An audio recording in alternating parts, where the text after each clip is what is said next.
Friends, welcome. I'm Joe Fortune and I'm proud to serve as the Co-operative Party's General Secretary. Thank you for making some time today and over the coming days to join us at our conference Owning the Future. Whether this is your first or your 51st, you're equally welcome at the conference and indeed in our party. This is our 103rd annual conference and our first online. I think you may agree that while some organisations have shortened their online conferences, we've gone the other way. We are putting on a festival of cooperation in the Co-operative Party.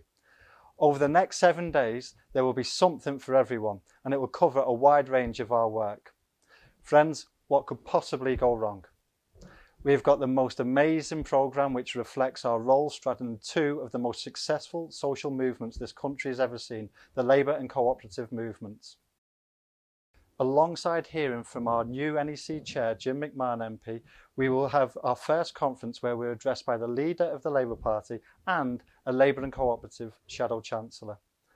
For updates about conference, what is on that day, look at your inboxes, join the Hive WhatsApp group, follow us on social media, follow us and contribute on #CoopOnline20.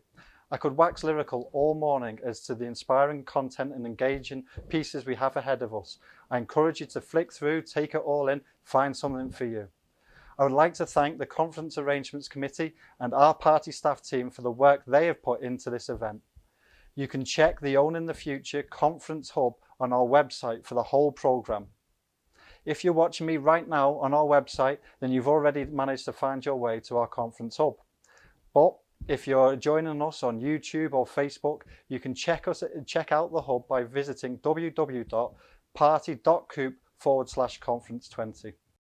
As well as our programme ahead of us today, over the next 7 days on the hub, you'll be able to submit questions for speakers and find plenty of resources such as video reports, conference papers, campaign videos, information about the cooperative movement organisations, and everything else you might need to guide you through our conference this week. A final few pieces of housekeeping which I need to point to. Firstly, how to ask questions. The majority of events at our conference will be followed by a Q&A. Submitting your questions to the speaker or panelist is easy. If you're watching me right now on our conference website, just look either to the right of the video stream if you're watching us on a desktop or below it if you're watching us on the mobile. You'll see a box titled Owning the Future Q&A. In there, you can simply type in your question, add your name and press send. To familiarise yourself with it, why not ping us a practice question now so that you're primed and ready to go when we have our first Q&A today with Shadow Chancellor Annalise Dodds. Of course, please keep the questions polite, relevant, respectful. We have a strict code of conduct and all questions will be moderated. All the sessions are live captioned for the deaf and hard of hearing. If you want to enable captioning, there is an icon at the bottom right of the video player. If you have any issues finding it, please do contact us on events@party.coop. Finally, for Sunday's policy debates, as ever, we're inviting members to come give short speeches on the topic of the debate. Only this time you can do it live from the comfort of your own home. If you would like to make a contribution, it's not too late to sign up. Please visit the resources section of our website and register. You'll receive a link to the Zoom where we'll be recording live the speeches tomorrow. If you're not planning on giving a speech and just want to watch the lively debate, please don't worry. All you need to do tomorrow is watch the stream on the website in exactly the same way as you're doing right now. All of these virtual housekeeping pieces are a bit different to some of the housekeeping notes I've seen from Co-op Party conferences of yesteryear.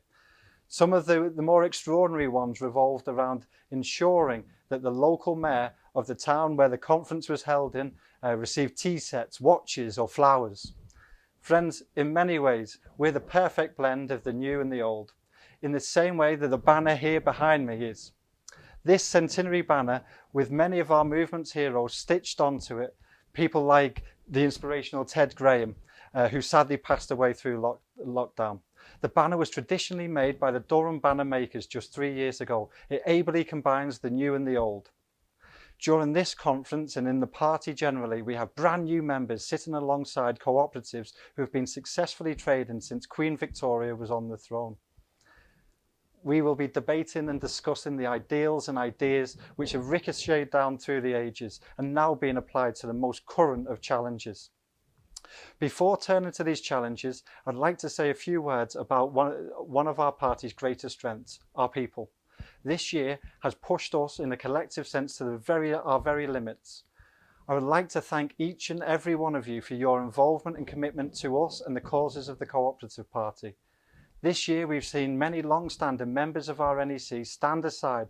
They leave a legacy of work over many decades, work and commitment that I know we will have the chance to highlight through the conference and beyond. I also want to thank those of you who are officers in our party, working to ensure the vitality of our branches and party councils. You have done so much to ensure that our party quickly adapted to life in 2020, and I think it's thrived.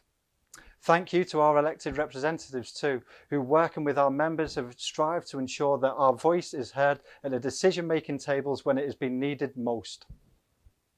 Earlier, I mentioned Ted Graham, who was the most remarkable co-operative elected representative. He passed away this year.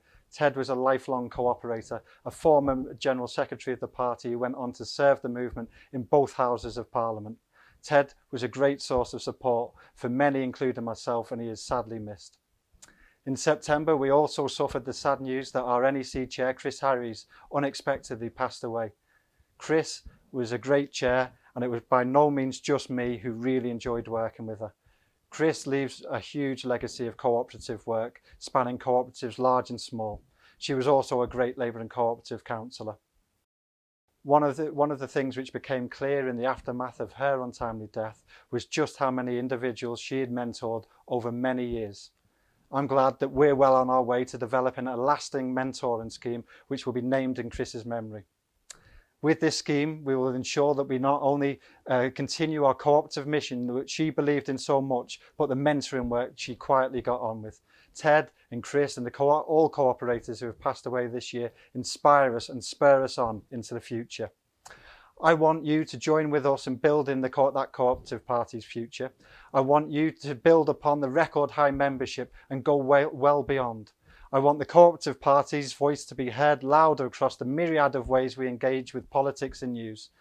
I am determined that cooperators have a greater need now to lead within that Labour movement.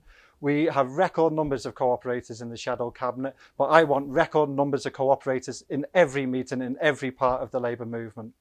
I want communities to better know and identify the changes and benefits that cooperation has generated in their area. And I want us, the Cooperative Party, to help lead the expansion with our own cooperative movement. These aren't unfounded hopes. This is building upon the solid foundations that we have laid ourselves and the work that we have already achieved. And it's also the future that this conference looks on. We have taken the conference title from a title of a large piece of work which the party generated through lockdown.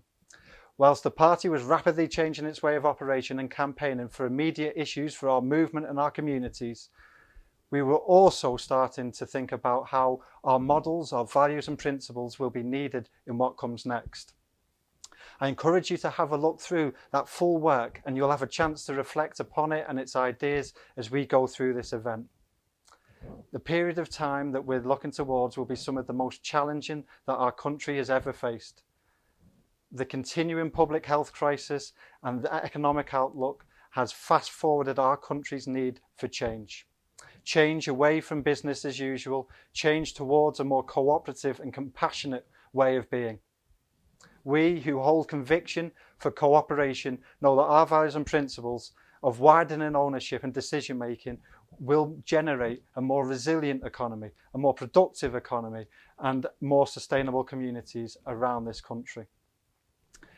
As the twin challenges we face continue to bite, we also know that the ideas that will help tackle increasingly the inequality that we face is within our grasp. This is the banner we must rally behind. Over the last few years, the Cooperative Party within the Labour and cooperative movements has mainstreamed the need to double the size of the cooperative sector. The reasons behind this ambition have been brought into stark relief over the last few months. In the party's work and through this conference, you will see how this ambition can begin to be realised in places where cooperative representatives are in power. You will also see how we're building and campaigning for this in places in which we're in opposition. I look forward to hearing from our supporters, our members, our campaign groups, cooperatives, councillors, members of parliaments in Scotland, Wales and Westminster, and the many more besides, about how we will work together to achieve our aims. We start this morning hearing from the leader of the Labour Party, talking with our vice chair of our parliamentary group and member of the Shadow Cabinet, Preet Gill. It's a great place to start, and I know we will welcome Keir to our event and to our party. Enjoy the event, and let's organise and campaign to ensure it is us who own the future. Thank you very much.